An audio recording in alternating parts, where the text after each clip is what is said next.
अस्सलाम वालेकुम। आज हम बात करेंगे कभी मैं कभी तुम के 5th एपिसोड के बारे में। तो वीडियो शुरू करने से पहले हमारे चैनल को सब्सक्राइब कर लीजिए अगर अभी तक आपने नहीं किया, ताकि हमारी हर न्यू वीडियो आप तक पहुंच सके।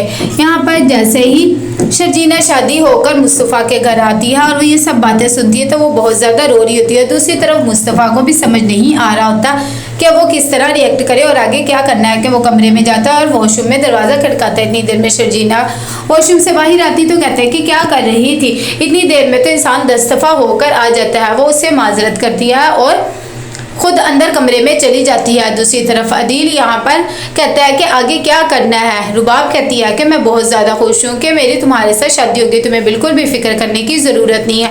तुम्हारा घर नहीं है तो क्या हुआ, मेरा घर तो है ना, और वो मेरे डैड ने मेरे नाम ही किया हुआ है, तुम वहाँ पर मेरे साथ ही रहोगे। अदील जब ये बात सुनता तो कहता है कि मुझे कुछ अच्छा नहीं लग रहा और मेरे ख्याल से तुम्हारे डैड को भी नहीं लगेगा।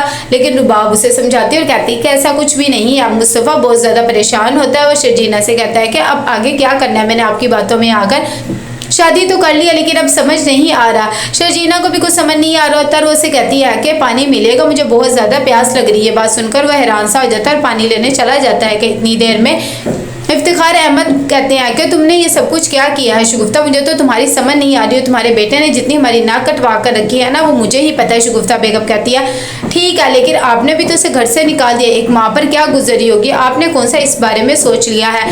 मुस्तफ़ा यहाँ पर पानी लेकर आता है और उसे पानी देता है। जैसे ही वो पानी पी रही होती है तो उसे कहता है कि अब आगे क्या करना है, मुझे ये बताओ, मुझे तो कुछ समझ नहीं आ रही है। शर्जीना को भी कुछ पता नहीं लग रहा होता। फिलहाल वो पानी पीती है और उसे कहती है कि मुझे बहुत ज़्यादा भूख लग रही है, कुछ खाने को मिलेगा, पहले खाना दो फिर बताती हूँ। कि इतनी देर में यहाँ पर अदील और रुबाब दोनों अपनी शादी सेलिब्रेट कर रहे होते हैं और केक भी कटिंग करते हैं। जैसे ही वो उसके लिए बिरयानी लेकर आता है तो कहते हैं कि ये आपके ही घर से आई हुई है, खा लो और अब मुझे बताओ कि क्या करना है, मुझे खुद नहीं समझ आ रही है। कितनी देर में वो खाना खाती है और साथ ही उसका शुक्रिया अदा कर दिया है कि तुमने मुझसे शादी कर ली, तुम्हारा बहुत बहुत शुक्रिया। और कहती है कि फ़िलहाल तो मैंने कुछ भी नहीं सोचा है कि इस बारे में क्या करना है। यहाँ पर सिद्रा बहुत परेशान होती है। वो वकास को कहती है कि मुझे तो याद ही नहीं रहा कि उनके कमरे में पानी रख देती या खाने की कोई चीज़ हो, बेचारी मेरे बारे में क्या सोच रही होगी कि अभी जाकर देखूँ।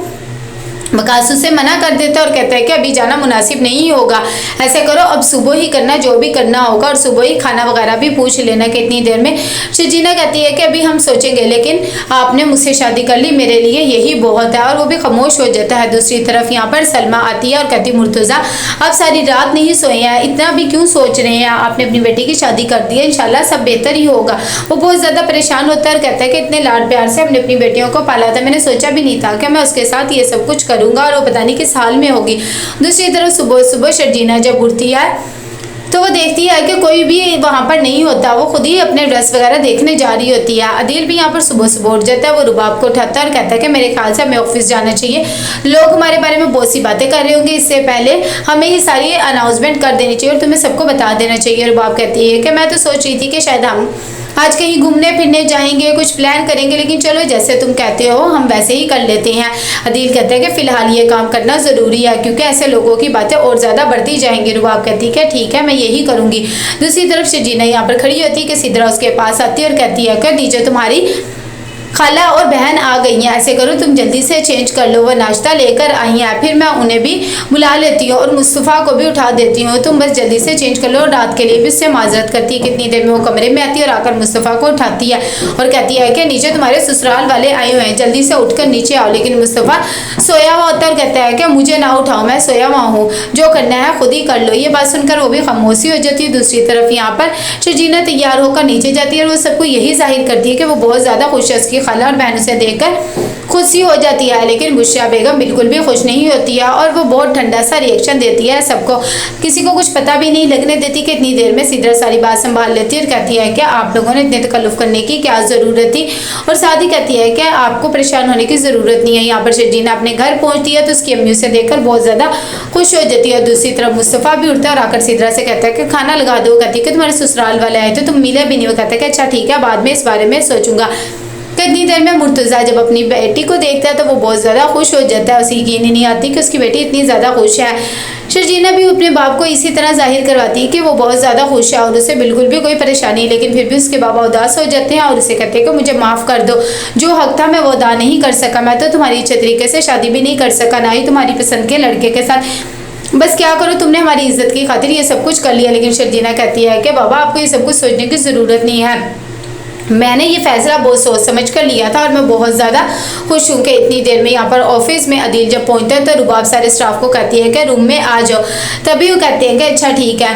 कितनी देर में उसका पीए सारों को एक साथ कॉल कर देता है। दूसरी तरफ तीनों बहनें यहाँ पर बैठी हुई बातें कर रही होती हैं और साथ ही पूछती है कि आपको मुँह दिखाई में क्या मिला है। कितनी देर में रामीन जब देखती है कि बहुत यमुना को प्यारी सी चेन गिफ्ट हुई होती है तो कहती है कि मुस्तफ़ा भाई ने आपको क्या दिया है शर्जीना भी। शर्जीना ये बात सुनकर बेचारी खामोश हो जाती, कहती है कि इतनी जल्दी जल्दी में शादी हुई, उसे गिफ्ट लेने का मौका ही नहीं मिला। साथ ही यमुना को कहती है कि तुम्हारा गिफ्ट बहुत ही अच्छा है। कि इतनी देर में यहाँ पर रुबाब सारे स्टाफ को बुलाती है और उन्हें कहती है कि मेरा अब ये हस्बैंड है और सारे अब चीज़ें यही देखेंगे मेरे बाद, आप इनसे पूछ सकते हैं। दूसरी तरफ यहाँ पर सलमा आती है और आकर शर्जीना से कहती है कि मुस्तफ़ा कब तक आ रहा है, बिलाल भी थोड़ी देर में आ जाएगा, फिर मैं खाना लगाऊंगी। शर्जीना कहती है कि हाँ बस वो थोड़ी देर तक आ जाएंगे, फिर आप खाना लगा लेना। उसकी अम्मी कहती है कि चलो ठीक है। शर्जीना भी खामोशी हो जाती है। यहाँ पर मुस्तफ़ा अपने दोस्तों के साथ बैठा होता है, उन्हें भी अपनी शादी के बारे में बता देता है। वो ये बात सुनकर कहते हैं कि तूने तो एकदम ही कर ली और हमें बताया तक नहीं है। कितनी देर में शर्जीना मुस्तफ़ा को फ़ोन करती है और उसे कहती है कि घर पर आ जाओ, अम्मी ने छोटे सा डिनर रखा है, तुम्हारा आना बहुत ज़्यादा ज़रूरी है, प्लीज़ आ जाना। मुस्तफ़ा जब ये बात सुनता है तो कहता है कि सब कुछ करने की क्या ज़रूरत है। खैर शर्जीना से बहुत ज़्यादा रिक्वेस्ट करती है तो कहता है कि अच्छा ठीक है और गुस्से से उठकर चला जाता है। दूसरी तरफ मुस्तफ़ा घर आता है और आकर अपने डैड से पूछता है कार की चाबी कहाँ पर है, क्योंकि शर्जीना ने कहा होता है कि कार लेकर आना। कितनी देर में बुशरा बेगम आती है और कहती है कि तुम्हारे अब्बू ने अभी कल ही पेट्रोल डलवाया और अब तुम गाड़ी लेकर जा रहे हो। कि इतनी देर में इफ्तिखार अहमद कहते हैं कि क्या हो गया है, अब अल्लाह ने अगर एक चीज़ दी है तो वो शर्जीना को उस पर ही लाएगा ना। उसकी बेटी भी यही बात करती है तो वो खामोश हो जाती है। दूसरी तरफ यहाँ पर मुस्तफ़ा जब पहुँचता है तो शर्जीना उसे देखकर उसका एक दफ़ा फिर से शुक्रिया अदा करती है और साथ ही कहती है कि अपना हुलिया दुरुस्त करो, अपने शर्ट के बटन लगाओ और शर्ट वगैरह ठीक करो। जाहिर बात है अंदर फैमिली बैठी है, ऐसा अच्छा नहीं लगता।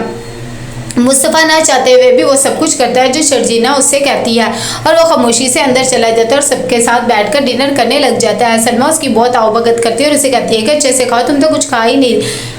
कितनी देर में वो कहता है कि मैं अच्छे से खा रहा हूँ। मुर्तज़ा कहता है कि अब तुम्हारी शादी हो गई है, तुमने अपनी जॉब के बारे में क्या सोचा है, क्या करना है आगे, क्या प्लानिंग है। ये बात सुनकर मुस्तफ़ा खामोश हो जाता है और शर्जीना भी। तो कैसा लगा आपको एपिसोड, लाइक शेयर करके लाजमी देखिएगा। अल्लाह हाफिज़।